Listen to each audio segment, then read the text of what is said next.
All right, welcome to Bet the Edge, Thursday, September 22nd. Thanks to everyone watching on the NBC Sports YouTube channel. I am Jay Croucher with Drew Dinsick. And coming up, Drew and I are going to talk about any winless teams to make the playoffs and their odds, and then also any undefeated teams and their odds to miss before we break down a blockbuster game in Cleveland. Steelers, Browns for the pride of third place in the AFC North. Drew, how are you?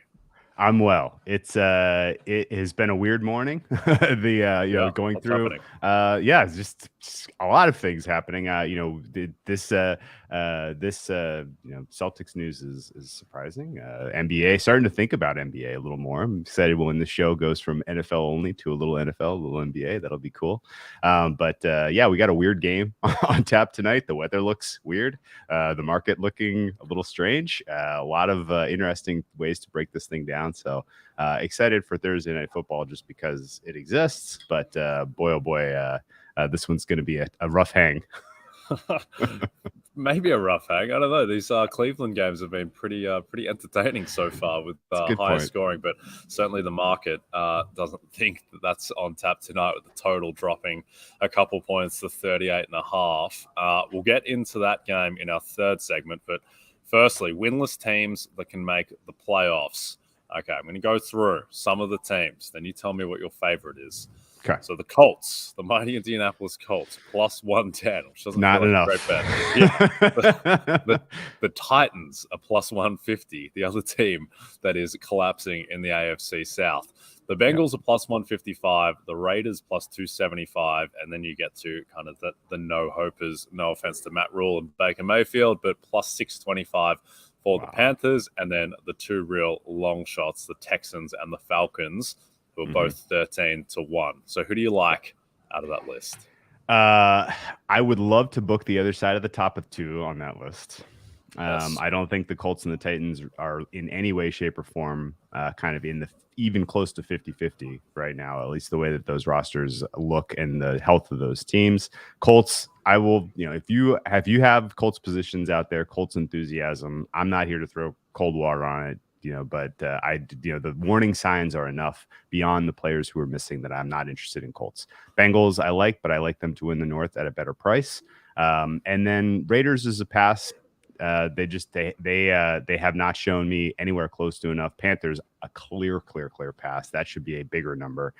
Texans and Falcons. I'll listen to some Falcons at 13-1. And I would consider Texans at 13-1, although I think you're going to get a better price for them to win the AFC South. Someone has to win that division.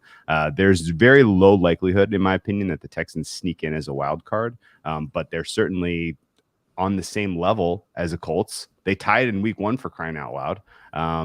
So it's that one's interesting to me, but the Falcons 13-1 stands out as this looks like a wrong price. I'm bullish on the Falcons this week. I bet them to win against the Seahawks. I love the decision-making of the organization going out west for the Rams game, staying out west and getting a mini camp before this contest. I think they're going to show us a solid performance this weekend. And realistically, their schedule is not that tough. They seem unlikely, in my opinion, to be able to topple the Buccaneers for an NFC South title, which means they're looking to sneak into the wild card. But let's be honest, who is even good in the NFL right now? Like, why not take some long shot prices on teams to try to make the playoffs? Like, this is, I think realistically, of all of those bets, the Falcons 13-1 is the one that really stands out to me. But the Bengals have a real shot to win the AFC North, in my opinion, still. And I don't hate the Texans to win the AFC South. What do you think? Yeah, I think the main thing with this is you got to think about the best way to approach a team that you like. So if you like the Colts or the Titans to make the playoffs, to your point, just back them to win the AFC South. The rest of the AFC is too good for them to sneak in as a wild card, most likely. I do like the Falcons. I kind of like the Falcons at the start of the season as well. And even though I kind of feel better about them, even though they're 0-2, just with what they've shown in those first 2 weeks, I think the offense is sneaky competent. Also think you've got a little bit of hidden upside there where there is a chance that Desmond Ridder comes in, and Desmond Ridder might just be good straight away. That's an extra kind of layer of upside that is sitting there. A couple other points. I think the Raiders plus 275, even though they've had, I guess, two insipid losses in different ways, though they have kept those games close. I mean, the market seems to respect the Raiders, certainly with that line being 2-point favorites in Tennessee. But yeah, my biggest advice on a market like this is just think about the best way to bet these teams if you do like them, whether it's the division, whether it's a win total over as well, which is offered at PointsBet. So any other comments on this market? You made the best point. Playoff yes, no is all about, will this team, what is their likelihood of getting a wild card? Because you're going to get a better price for them to win division if you think that is their likely path to the playoffs. The Falcons point that it looks like they've hit on a couple of their young players. AJ Terrell is a blue chip, awesome cornerback. Drake London looks like the best wide receiver in this class, and he is developing some chemistry within this offense. But even more than that, Art Smith's offensive scheme last year stunk out loud. It was literally like, this guy might not be the guy. But through 2 weeks, and is a small sample size, it looks like it has taken an enormous leap forward just in terms of conceptually, what is he trying to do? And if that carries forward, then I think this is going to be a pretty cool unit to watch and bet on and continue to be enthusiastic about. I do think that there is an enormous outcry of people who overdrafted Kyle Pitts that are criticizing Art Smith. They are completely missing what is going on otherwise, which is, relatively solid offensive philosophy. Yeah, I'm with you. The offensive line has been fine, and Drake London right now has the 7th highest PFF grade of any wide receiver in football. So a bit of a Jamar Chase vibe there. Now, just a reminder, if you don't have the NBC Sports Predictor app, go download it now. The contests are free and easy to play, and you have a shot to win thousands this weekend by predicting what will happen in college football, Major League Baseball, on the NASCAR circuit, and in the Premier League. There is also $100,000 up for grabs by guessing the outcome between the 49ers and the Broncos in our Sunday Night 7 contest, a game where the 49ers have now flipped favorite, which I don't think either of us disagree with necessarily. All right, undefeated teams to miss the playoffs. This is more fun for me. So we'll just go through the list. The top two, I think they're pretty safe. The Bills and the Buccaneers, both plus 800. I think the Bills should have longer odds than the Buccaneers there, but at the same time, wouldn't be looking to back either of those. Chiefs plus 500, Eagles plus 425. I think we both think they're going to make the playoffs, so maybe the Chiefs might be an interesting look. And then the Dolphins at plus 165, and the mighty New York Football Giants are minus 150. Now, who do you like most at the prices? Okay, so we agree at the top. Bills, a Josh Allen injury, the only thing that really keeps the Bills out of the playoffs at this point. Buccaneers seem to be surviving, and the specifically most difficult part of their schedule, even in this complete disaster of an injuries report for them. And then, similarly, I would put the Eagles in that. The schedule is just too easy for them to find a way to fail here. So that leaves us with the Chiefs, the Dolphins, and the Giants. Chiefs is an interesting case at 5-1 just because of how good the AFC West is conceptually, theoretically. They should have some tough contest. They already theoretically the Broncos could figure it out. Theoretically, the Raiders could get better on the offensive line and have an actual functioning offense. But surely the Chargers still very much live to win the AFC West. Easier schedule than the Chiefs in general.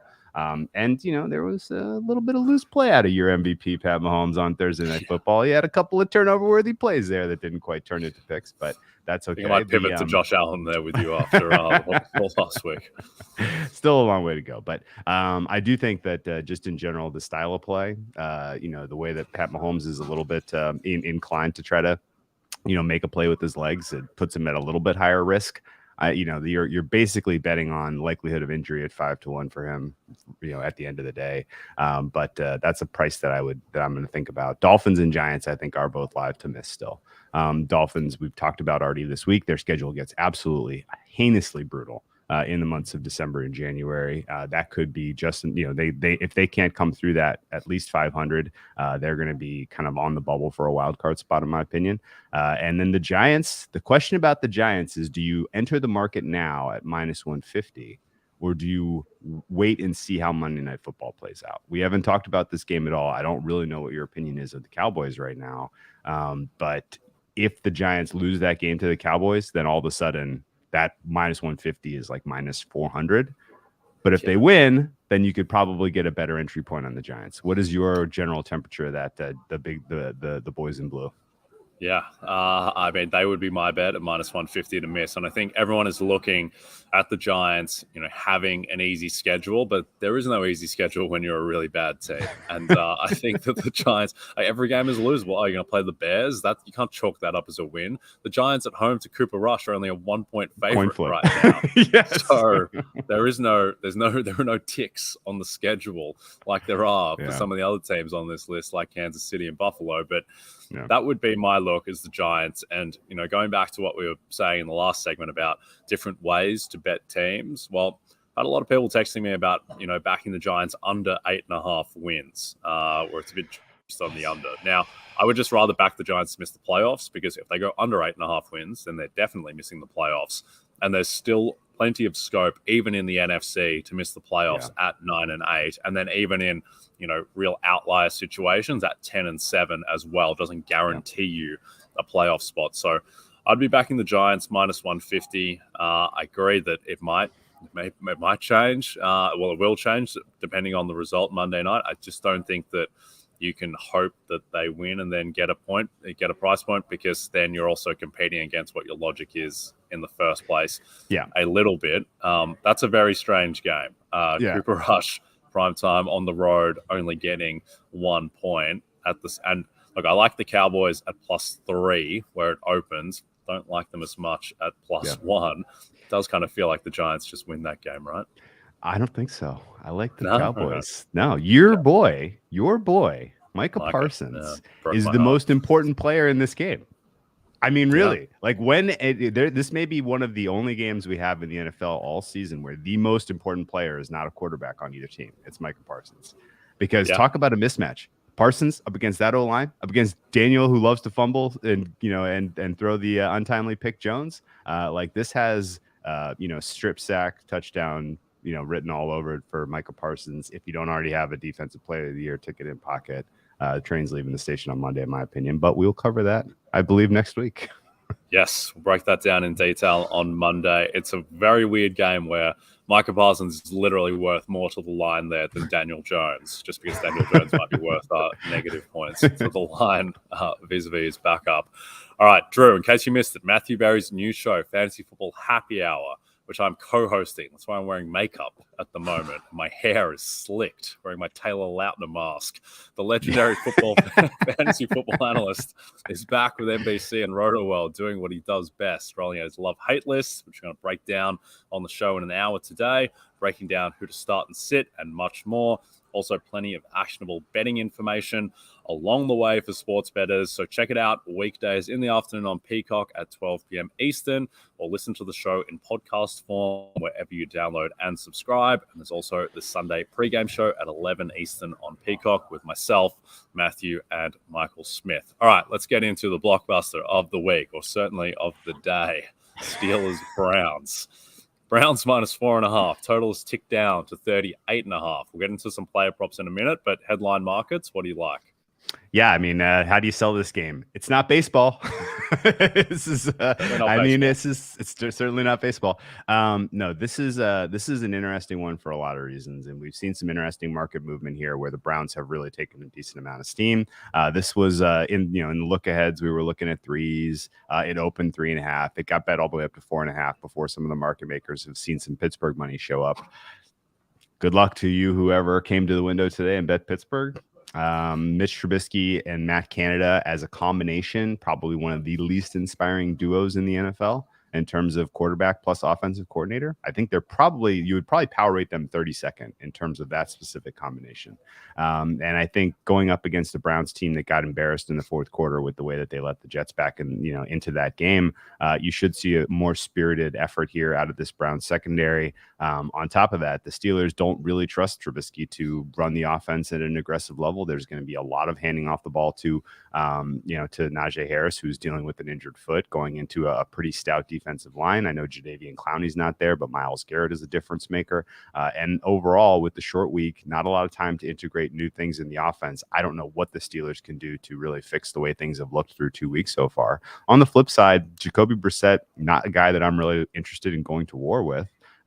He has been pretty uninspiring, at least in his relief starts here through 2 weeks. They're scoring points, but it feels like a lot more of it is coming at the at the hands of Nick Chubb and a very, very solid offensive line here for the Cleveland Brownies. The Cleveland doesn't have a ton of weapons in the passing game, which may be in part limiting what Brissett can do. But I do think that, Amari Cooper has a decent matchup if he's 100% ready to go here. In general, I give the coaching advantage, Cleveland. Quarterback advantage, Cleveland. Defensive advantage, Cleveland. I think this is, in general, Browns or pass. And at if there were not, substantial concerns with the weather, because we're looking right now at 20-mile-an-hour winds, gusts up to 30, I think I would probably be trying to get involved in the Cleveland either prop overs or team total over, just because I think Pittsburgh's defense hasn't entirely been corrected for the loss of TJ Watt in terms of how they're being priced. Yeah, I like the over in this game. I think if I was having to bet line or total, either side, the total over would be my bet. I just think that the Cleveland defense isn't very good at the moment, even though Myles Garrett is going to play tonight through injury. But Jadeveon Clowney out. I mean, Cleveland, their first 2 games have hit, 50 and 61? And it's not like the Carolina or Jets offenses are that great either. So as bad as the Steelers have been, I do think they will throw the ball perhaps a little bit more than expected, even in the wind. But my favorite bet on the game from a prop perspective would be Nick Chubb's rushing over, which is a little bit of a recreational bet. But at the same time, the number, since we've jumped on, it's jumped from 80.5 up to 85.5. Oh, wow. The market knows that Nick Chubb is going to get his carries. I think he is the best runner in the NFL right now. And you're only really seeing Jonathan Taylor with higher over-unders than Nick Chubb, but still, 141, I think 87 yards last week on the ground. They've had the best rushing offense in football to date, which says a lot when Jacoby Brissett is your quarterback. So it's not like they have a spaced field exactly. But Nick Chubb, especially after his little snafu at the end of the Jets game, which might have cost the Browns a playoff spot when we look back at it, I think he will be running angry tonight and running effectively. Yeah, no, that's a fair look. I've seen some of that in professional accounts that I share. Almost every professional account I share has a Mitch Trubisky under in some way, shape, or form. Passing yards total under, longest pass under. People not expecting Mitch to get much shine tonight, even though he is probably playing for his job. Got a long week after this. If he does not look good tonight, I think they probably use the mini bye to figure out if Kenny Pickett is ready to go for week 4. So this may be the end of it for Maserati Mitch. Can I sell you on a first half over? Because looking at the weather, it looks like it will deteriorate in terms of wind as we get into the second half, just based on sort of the hourly forecast right now. On top of the fact that, if the Browns are clicking, if they get 17 points or something along those lines in the first half, let's say it's 17-3, that's enough to get you home over 19. And then in the second half, it might just be the Nick Chubb show, and they put this thing away, comfortably. It ends like 24-3 or something. That seems like maybe a more shrewd angle than the full game over. Is there a case to be made there? Yeah, I like it. I like that you've studied the wind progression over the course of the night in Cleveland, Ohio. That is what, honestly, anyone betting totals, you need to understand the weather. That's what I used to do in Australian football games, betting them. I'd be studying the 128-kilometer Melbourne rain radar, understanding when the rain was going to hit the MCG and with what intensity, because it's very difficult for the market to price that. Yeah. So I like the look on your deterioration over. If you didn't already know this, there are 2 stadiums that accentuate wind to the detriment of the play on the field. Cleveland is one of them, and MetLife in New York is the other, in my opinion. There are other places where you can have winds that are just absolute hell. Like Buffalo is a great example. Like there's been some snapshots where they can't keep the uprights straight because the wind is so crazy, but then they still go out there and perform. But Cleveland can be absolutely hellacious when the wind is whipping. Yep, I like it. And wind affects passing games more than rain, which I don't think everyone necessarily is aware of. But okay, we are done, Drew. Don't forget to check out NBCSportsEdge.com for more information to help you with your wagers. Thanks for everyone watching on the NBC Sports YouTube channel. And if you're listening to us in podcast form, don't forget to subscribe and rate us. Have a great day, Drew and listeners, and we'll be back tomorrow.